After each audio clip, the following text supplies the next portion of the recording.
G'day guys, welcome back to another build series. This is the beginning of Project Prado. This shopping trolley, soccer mum's car, is going to be turned into the ultimate camera car for our camera guy. And who has our camera guy? That's me, I'm Chris.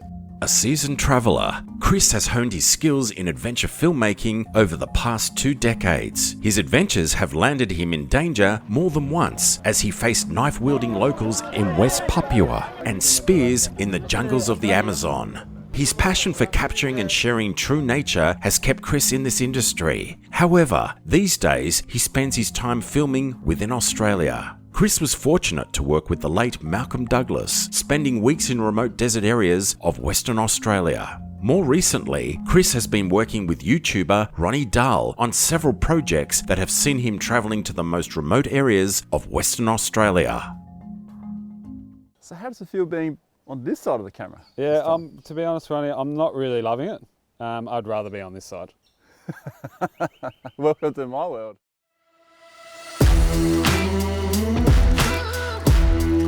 Here we are in the couch in Chris's studio.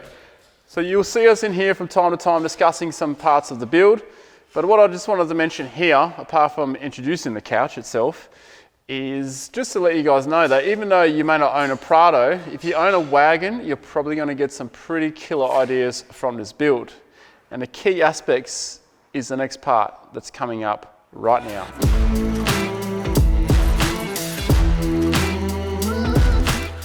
The first one is lightweight.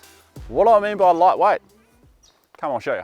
No GVM upgrade is going to happen to this vehicle. We are going to put suspension in it, and a particular brand we're going to use don't even offer a GVM upgrade to a Prado.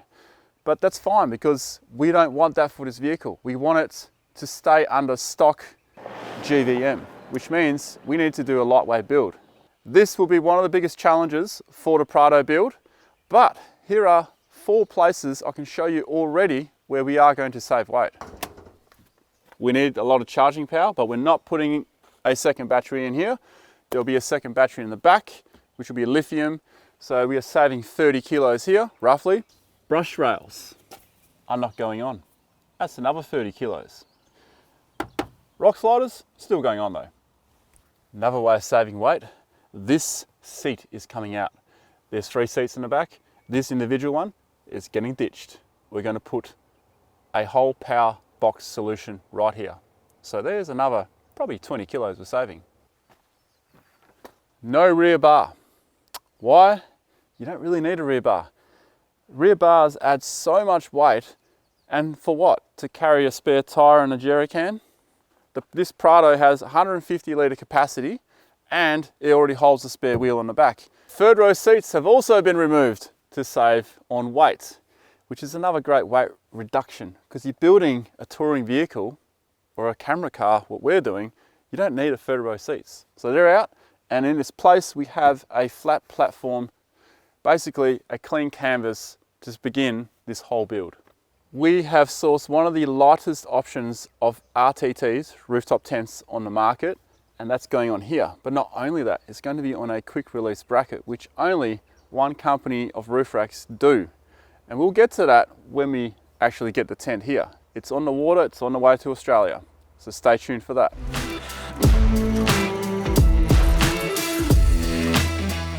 You mentioned the build needs to be multi-purpose. Just define multi-purpose for you. Yeah, I'm using it for work, so obviously going out into the bush for periods of time. So work? Yep, that's definitely one thing, and I really like having the luxuries, especially when I'm out for a long period of time. So comfort factor. Being able to take people with me as well. So it's not just about me, it's about my wife, also my daughter. So also for traveling when you're not working? Yeah, family, getting away as well. Sure, so, and being capable.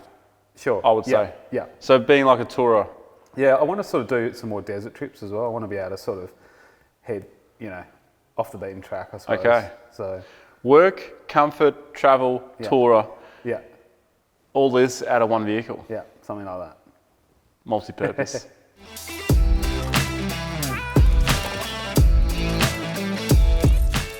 Dust-free environment and somewhere safe for all the gear is also super important, because a few occasions like this have occurred already.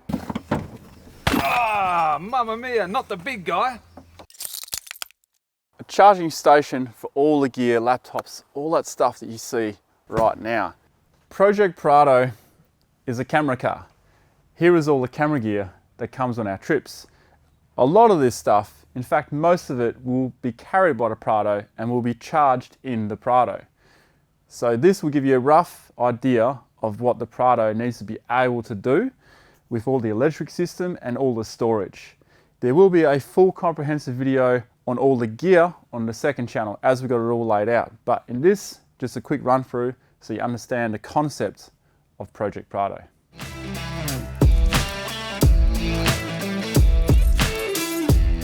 Let me show you where we're going to charge all that stuff, or where we intend to do it.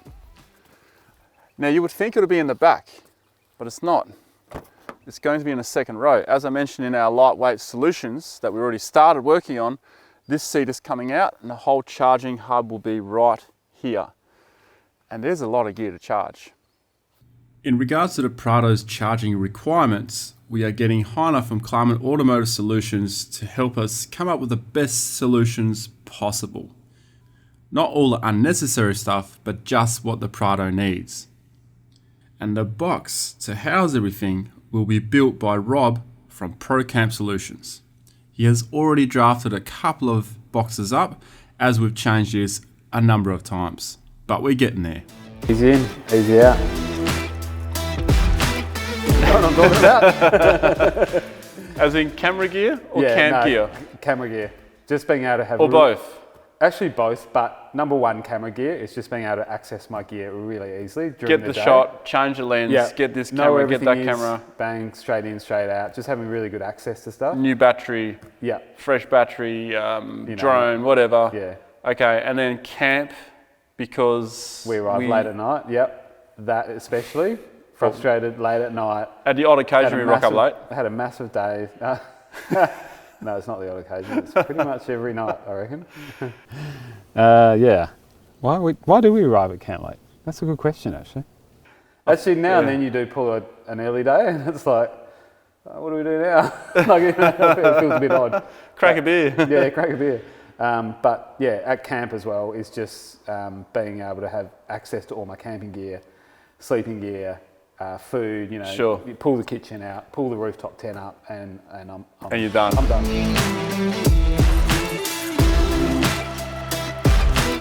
Although they're known as the soccer mum car and the shopping trolley.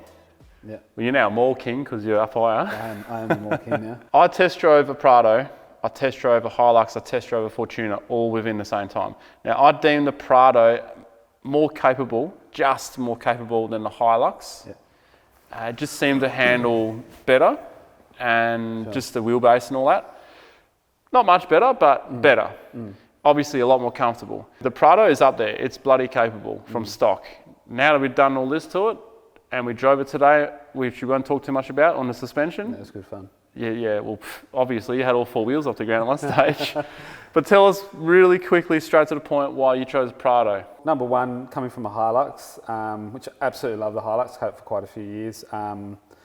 It just offers a bit better security for equipment. I know dust was an issue for you too. Dust is definitely, has been an issue, especially in your Hilux, but... well, yours too. Oh, for sure. I was, I couldn't put camera gear in the back. Nah. It's as simple as that. Yeah. Also a bit more luxury on the Prado. I've got the VX version. Just a bit. Electric seats. Actually pretty good, actually. It's got the little cooler box. Just a few little luxuries, and the ride I find is a bit more nicer. Just answer some questions that might be from the audience. Why not 200? Fuel. Yeah. I just do really large distances. Sure. And I just didn't really see the need for a big 4.5 litre V8. Yeah, I don't know. I just didn't see the need for it. I'm really happy. Had the 2.8 before. This is the new Prado, so it's got the upgraded motor. It's a beast. Yeah, it's good. Cool. Well, there you go. That's why he chose the Prado. And no, he didn't get it given by Toyota. He actually bought it. Like I bought my Hilux. That'd be the day. Yeah, that would be the day, wouldn't it?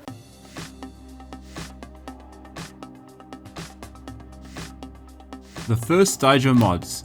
You already know about the very first mod. That was ripping the seats out, which Chris did himself. Took him about half an hour. Probably saved about 20 to 30 kilos maybe, to allow for a flat platform and a clean canvas for what's to come, which will be in stage 2 or 3 when we fill it all out.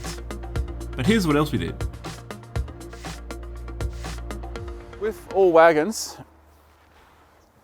a cargo barrier is probably the first thing you should look at getting, especially if you're going to do a lot of traveling and pack all your gear in. So regardless of having drawers and all kinds of stuff in here, this is the cargo area. This is where you're going to put your gear. Without a cargo barrier, this can happen. So apart from preventing stuff from hitting your head, we also add to the shopping trolley effect of the Prado, because now you can put more shopping in. Apart from having this in to protect your kids from getting hit by all the soccer balls that might be in the back, sorry.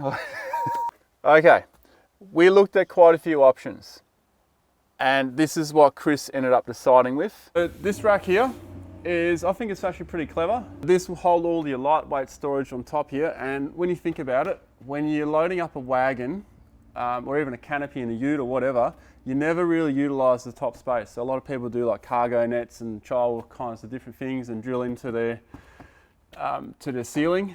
This just bolts onto the handles and bolts into the cargo barrier as well. So not a lot of space up here, but you could fit towels, clothes. This is where it all starts, around the cargo barrier. Do you reckon we've got time for the roof rack? Hang on. I found it. Nice. It's going to be a good day. That's going in the pocket. This is something I'm envious of wagons. You've got this table in the back. Now, every modified episode I've done with a wagon has a table on the back. So if you've got a wagon and you don't have a table in your door, there's something wrong with you. Pretty handy. This is so handy.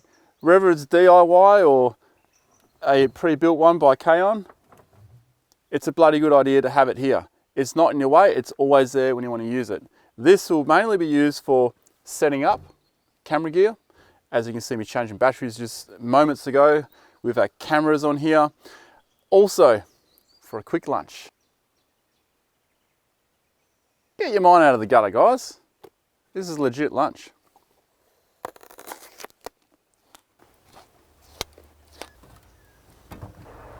We also have a compartment in here which we can put cans in there. You can put soft drinks, beers, whatever you want. It actually fits the can in there. Over here, we've even got a cutting board in it. This is also something we saw on Harry's vehicle, and like I said, if you don't have a table in your wagon door, what's wrong with you? And the final thing we've done so far to the Prado is we put a front runner roof rack on it. Now this will hold the rooftop tent that's coming soon.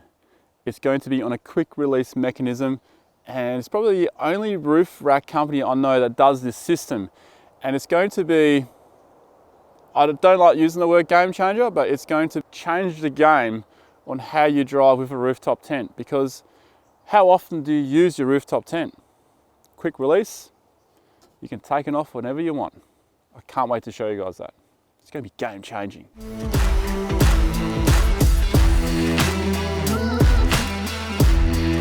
We're already into the build, as we're recording this, and we're already comfortable with the team that we put together. Of different industries working together. They know each other, they can talk about it.